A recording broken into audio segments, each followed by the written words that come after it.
Hello అందరికీ నమస్తే. హ్మ్. అందరికీ ముఖ్యంగా తెలంగాణ ఆవిర్భావ దినోత్సవ శుభాకాంక్షలు. ఈ తెలంగాణ రాష్ట్రం ఏర్పడ్డ కానుంచి రాష్ట్రం ఏ విధంగా ఉందో అందరికీ తెలుసు. ఏ విధంగా పాలన నడుస్తుందో తెలుస్తుంది గదా! సో, వేల మంది మరణాలు, కోటి మంది నినాదాలు. ఇంతమంది పోరాడితే తెలంగాణ ప్రభుత్వం వచ్చింది. తెలంగాణ రాష్ట్రం ఏర్పడ్డది. కానీ దీన్ని ఆసరాగా తీసుకొని కొంతమంది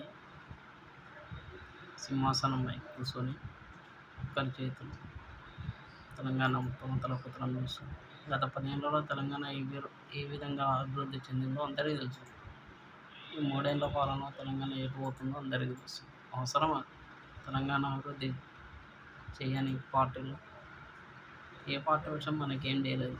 పనికిమాలిన సారీ ఇట్లా అనొద్దేమో కానీ ఎట్లా అంటే చెప్తారు అది చేస్తా, ఇది చేస్తా అని. ఎవరు చేసేది లేదు. చూడండి ఒక్కొక్క ఊర్లో ఇప్పుడు తిరగమనండి ఎమ్మెల్యేను, ఎంపీలను, సీఎంని ఎలక్షన్లప్పుడు తిరుగుతారు కదా కుక్కలు తిరిగినట్టే. అదేవిధంగా ఇప్పుడు కూడా తిరిగి ఊరూరు బజార్ బజార్ తిరిగి చూడమనండి వారి పరిపాలన ఎట్లుందో.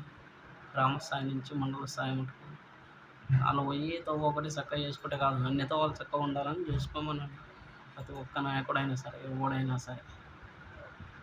సో, నెక్స్ట్ టైం అన్నా కొంచెం ఆలోచించి ఎవరు ఉంటే మంచిది, ఎవరు లేకపోతే మంచిది. అవసరం లేదు మనకు ఇలాంటి రాజకీయ నాయకులు. మాటలతోటి ఫోటోలు కట్టే రాజకీయ నాయకులు మనకెందుకు అవసరమా?